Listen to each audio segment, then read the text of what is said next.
Well, the Modi government has completed 100 days in power, 100 days of hopes, achievements and much more. With me is the Minister for IT, Telecom and Law, Mr. Ravi Shankar Prasad. Sir, welcome to Doordarshan News. Sir, my first direct question, what are the key achievements of this government in last 100 days? Well, this government has been elected for 5 years on a massive mandate whereby after 30 years a party has been given complete majority of 282 BJP only and 340 NDA. So our agenda is for 5 years. But since you are asking me 100 days, first and foremost restoring governance. There is no more policy paralysis. The Prime Minister is the leader of the government, is the leader of the country. Decisions are being taken in a transparent manner. The Prime Minister has laid down new parameters whereby he has been meeting secretaries himself. He is taking presentations of all the department. He devoted 2.5 hours on IT, 2 hours on telecom, 1.5 hours on postal. My law and justice term is yet to come. This is how he is working. The second is, against the mood of despair, the mood of hope has come. People are looking forward with great excitement. Investment is coming. The decisions are being taken in a fair manner, in a manner of propriety, integrity. You have seen the case of foreign policy also, the neighbors, the great resounding success of his visit to Japan. Therefore, the whole world is looking towards India as a big investment destination, a big area of growth, and Indians are also beginning to believe in themselves that this government can deliver and will deliver. This is how, in a nutshell, I see is the primary focus of this government. So much more transparency and governance in the 100 days of the government. But let's start with your portfolios, IT, Telecom and Law. Let's start with IT. IT dear to the Prime Minister himself. Prime Minister on Teachers' Day himself said that Digital India, this project will empower the students. So let's talk about IT. So how do you plan to transform this sector, the IT sector, starting with the IT sector itself? Well, IT has been a great success story of India. You know that India has developed as a big soft power and also software power. We have to leverage that. What is Digital India? India is sitting at the cusp of a big IT revolution. We have got 90 crore mobile connectivity. People of India want to have a platform available to get empowered more. And if I articulate, first is empowering Indians to the power of technology. Second, digital literacy, whereby every Indian must be taught about digital local content. We have laid on a program of 2 hours to 40 hours to 10 hours. And people who are belonging to the SC, ST, BPL areas will get it free, others at a nominal price. Secondly, broadband connectivity. Every school must have a broadband. Every college, university must have a Wi-Fi connectivity. The tourist area must have a connectivity of Wi-Fi. We, in the National Optical Fiber Network program being done by the government in the Ministry of Communication and IT working together, 60,000 Gram Panchayat shall be covered in this year, 1 lakh next year, 1 lakh next year. All the Gram Panchayats, we will have this broadband connectivity. Thereafter, retailers will take over. Other agencies will come. And what will happen? E-education, e-health, e-entertainment, e-information for farmers and others. And most importantly, e-commerce, whereby we will have warehouses in the rural areas, mufassil areas. So this is how people will get employment, awakening, e-services. For instance, your birth certificate, your caste certificate, your land records. All these needs to be digitized. This is how we propose to work. And lastly, in this segment, electronic manufacturing. We don't manufacture anything but electronic, from set-top box to mobile phones to smart cards to various other electronic goods. So we are pushing electronic manufacturing in a very big way. And you may recall the PM said on the 15th of August, come make it in India. You know, this is how the whole thing is going to lift India into a great knowledge society. Sir, talking about digitally empowering the people, you want to give rights to people. In many Western countries, there is right to broadband. Can we see such right to broadband in India coming soon? You know, when you talk of right, that is one aspect. But if you create the environment, the right becomes available by itself. Do you need to have a right to mobile? Do you need to have a right to telephone? I remember when I became an MP for the first time, I could give 100 the fixed telephone out of turn. Now no one asks for it.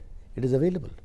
In a similar way, this is a game changer exercise, whereby if they become available, the pressure of the public itself, you are in television, do you need to have a television connectivity as of right? It is available. And the service providers ensure whichever area you are, there is proper television connectivity. As a former INB minister, I have myself seen a great growth in FM channels, radio, television connectivity, cable, DTH, all platforms came and television became available in the entire country. In a similar way, broadband would become available everywhere where the government's initiative program of priority is being pursued. Sir, but many have said that your plans when it comes to broadband are too big. Probably you won't be able to deliver it at least by 2019. At least this is someone from the government itself, the TRI chief has said this, that when it comes to broadband, we might just fail because the plans are too big. I don't wish to make any comment on what someone has said, except to say, when Vajpayee government came with a national highway program, there were people who were critics, and ultimately, national highway program became a big success. Therefore, you have to dream big to make it big. And by the way, post 26th May, India is different, led by a very dynamic Prime Minister who works so many hours a day and ensures that programs are implemented. Sir, as you just said, you are working under a dynamic Prime Minister. The country is under a dynamic Prime Minister. So how is it being like working under a dynamic Prime Minister, under Prime Minister Narendra Modi for past 100 days? Like you just said, there is no Saturday or Sunday. It is very important for viewers to know that the Prime Minister Narendra Modi, as the Chief Minister for 14 years in Gujarat, did not take a single day leave. That included Sundays as well. He campaigned so vigorously, and the moment the election results were out, he came to Delhi and is working 14-15 hours every day. So we have no Saturdays or Sundays. If that is the approach, if the directions are clear, the Prime Minister personally at times monitors. Every day we have meetings. This is how it goes. So a tough taskmaster. Sir, my last question in the IT sector is Digital India, your big flagship program in this sector. What is it? Can you explain it to our viewers? In very simple terms, bringing broadband availability to each nook and corner of the country. Then follow it up with e-literacy, follow it up with e-education, e-commerce, and riding on, yes, mobile connectivity in rural areas. Therefore, India will become a more knowledge society, more informed society, and people will become more empowered. Sir, now let's go to telecom sector. In the last tenure under the Vajpayee government, we saw telecom revolution in this country. What kind of revolution can we see in this sector, telecom sector, in your present NDA? First of all, it's a part of Digital India. We don't have much connectivity in the rural areas. It is only 44%. You have to make it 100%. The BSNL, the public body, the MTNL needs to be revived. They are in a bad situation. That's what we are pursuing. Then bringing telephone to the hilly areas, to the northeast area, to the Maoist affected areas. These are the priority areas which we are pursuing. The National Optical Fiber Network being executed by BSNL, RailTel and other bodies. What is important is that to ensure that mobile connectivity and land connectivity gets improved, seamless and available at a competitive price. That's what we are doing. Therefore, this whole communication part is also a part of that. Electronic manufacturing also comes there. Therefore, from manufacturing to availability of mobile connectivity, telephone connectivity, and above all, National Optical Fiber Network. All these are a part of that process. So, telecom sector has been a controversial sector, to say the least, in last 5 to 10 years, lots of legacy issues. How do you plan to resolve them? Yes, I have a lot of legacy, a lot of bad legacy, a lot of unfortunate legacy. And the mantras which we have decided it, decisions will be taken on transparent, fair, reasonable and objective manner. With twin objective in mind. A, consumer's interest, public interest. B, fair competition for growth. Once we lay down the rule very fairly, then you will see that changes start occurring. There are spectrum issues, there are sharing issues, all we are addressing. And that's what our direction of the Prime Minister is, that we have to ensure a fair decision-making process. And by the way, one of the biggest achievement of this government is transparent decision-making. Sir, BSNL and MTN, you have been talking about these two big companies since the time you took charge. Do you plan to merge these companies? That is an issue to be considered separately. As of now, they must be revived. Government support, good monitoring. You know, in this chamber I am talking to, there is a knock machine there on the wall, where I personally monitor the functioning of both these departments as to how many towers are functioning. Then the names of the chief general manager is there, their mobile number is there. I talk to them directly if I see not very comfortable situation. Therefore, monitoring has been done at my level also. I have been talking to the CJMs, I have visiting the fields, I will visit it more, and that's the whole idea is about, to ensure that the improvement in the functioning becomes more and more activated. But a merger on anvil, can we see a merger? There is an idea for consideration, we have not taken a final call. Sir, there are also plans of creating a super regulatory body in the telecom sector, clubbing DOT and TRI. Is this so there is a talk of convergence bill from INB and all, but that is at a stage of infancy. So financial inclusion, we saw government's major flagship program being launched, Jan Dhan Yojana. How do you plan to use telecom and create a financial inclusion in this country? Mobile is a big issue of that. The PM said on 15th of August. Can you believe one single day on 28th of August at 77,000 places the function took place, where more than 1.25 crore bank accounts were opened, and the Prime Minister himself wrote a letter of appreciation to 7 lakh bank employees all over the country. That is how you see ultimately it can work out if the entire country is moved. Today the Prime Minister talked to so many lakhs, crores of students. Therefore, development will become a movement in this government, whereby the people's involvement is also there. तस्वीरें जो बयां करती हैं हकीकत, हालात जिनसे जुड़े हैं आपके जज्बात, जुनून जो बदल सकता है देश की तस्वीर, खबरें जो आपके लिए जानना है जरूरी।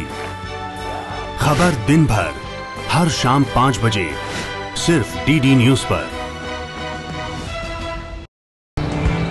पल पल भागती दौड़ती जिंदगियां जूझती हैं हर रोज नई चुनौतियों से।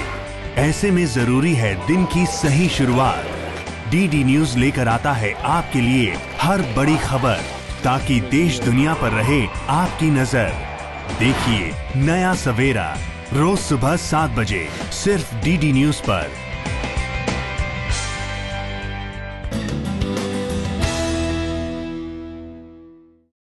So governance, you have been talking about governance, improvement in governance, transparency in governance. You have been using internet for governance. Prime Minister's Facebook page is much liked. Your Twitter page, you post all the events. So this form of governance, what's the response from the people? You have also launched a website, MyGov. So what's the response from the people? Just to give you one instance, MyGov we launched, where we sought people's response on issues like child rights, infanticide, rights of girl child, Ganga cleaning, environmental issues. And within a fortnight to 1 month, we got 4 lakh plus suggestions which have been properly considered. On this whole issue of 15th of August, we asked them to give suggestions as to what kind of greetings the Prime Minister may give. Designs came, we selected, and the Prime Minister gave email greetings to 35 lakh in the country, more than 1 crore SMSs. This is how you are using technology for the involvement of the people. Today you saw as to how technology was used for the Prime Minister, so that students sitting far away in Leh or in Thiruvananthapuram or in Andaman Nicobar, we are able to ask questions to the Prime Minister. Therefore, technology becomes the means of communication and dialogue between the Prime Minister and a small school child. That's how it's working. So technology clearly a new mantra. Now moving on to your other portfolio, that's law. You are the law minister also. What's the key judicial reform under your government? You know, the first and foremost are two. We have digitized nearly 14,000 courts of India. And recently we have got a portal whereby jails are also sought to be digitized. Tihar jail has been done a pilot project. At some other jails in different parts of India it is being done. We want to do it at the national level, whereby at the click of a button you can know as to how many under trial prisoners are in the jail and for how many time they have been detained. If they have covered 50% of their charges under which they have been detained, law demands they should be released. Now at a click of a button you can know that. The court records will be digitized. At a click of a button you can know how many cases are pending where. So this is a good development. Then I have taken initiative to ensure that the posts of judges are filled up, pending 300 in different high courts of India. I have written to Chief Justice of High Court. I have asked them to fast track the courts of criminal cases of women, infirm people, child, elderly people. That's doing very well. Alternative mechanism of dispute settlement must be encouraged. We have got 18 lakh traffic challan cases, 22 lakh check bouncing cases. All these can be settled, fast tracked. And then institutional changes like in the National Judicial Commission bill we have just passed, whereby not even a single opposition was there in both the houses of parliament. And let me tell you, this bill has not been done in a hurry at all. It was pending for the last 20 years. We had 6-7 parliamentary committee recommendations, Justice Venkat Chalaya Commission recommendations. Then we had 3-4 attempts to amend the constitution. Now the decision has been taken, and I am sure this will bring in transparency also in judicial appointments. So these are the initiatives we have taken. So the national judicial bill needs to be approved by the state governments also. By what time do you think that the governments of the state governments will approve? I have written to the chief ministers of all the states, and the concerned documents are also going from the Rajya Sabha and the Parliament soon to the various assemblies. But don't forget, assemblies are sovereign. We can only request. They will take a call, and once 50% of the assemblies have ratified it, thereafter it will send to the President for his approval, and once this becomes a law, then the subsequent appointment bill will be sent to the President for his assent. But sir, there was a PIL, though it has been disapproved by the Supreme Court. Can you preempt, like there can be in future a PIL seeking the fact? India is a free democracy. Anyone can go to the court. If there is a court intervention, we will convey our views to the court. Sir, how is this the new system of appointing judges better than the previous system, that's the collegium system? Well, I can only say late Justice J.S. Verma, a very eminent Chief Justice of India, who had authored the 1993 judgment, himself stated that the architecture which I had created needs improvement and there is a need for review. There have been so many other recommendations. We talked to the political parties, we talked to the jurists, and all of them said collegium system needs improvement, needs to be replaced. That's how we have gone. So recently your government approved a new approach of releasing under trials who have been serving their sentences, and the sentence they will be awarded. So how will this reduce the pressure on the courts? Surely, if petty offences people are there not getting bail. For instance, if the sentence is 4 years and he is in jail for 2 years, he should be released. Trial needs to be expedited. All these are collective issues which we are following: technology, legal intervention, persuasion, education, and also awareness as to how we have to ensure that access to justice become faster. So clearly everything is intertwined, technology with judiciary, improving governance overall. So let's now talk about the controversies also which in 100 days have marred the government, which includes vendetta politics, in a sense removal of Congress appointed governors. What do you have to say about that? Because many have said that it's kind of disapproving the fact that you are asking governors to clearly put under pressure. Governors come by the back door and want to go by the front door. Is it fair? If you ask my view, it will be appropriate for governors themselves to offer resignations. Many governors in the NDA regime offered to resign once a new government came about. They have been Congress leaders, chief ministers hardly a week ago. Therefore, that is there, but we have many governors whose term was to expire are still continuing. This is a process. Governor is a link between the center and the states. And governor must be in tune with the mind of the center as well.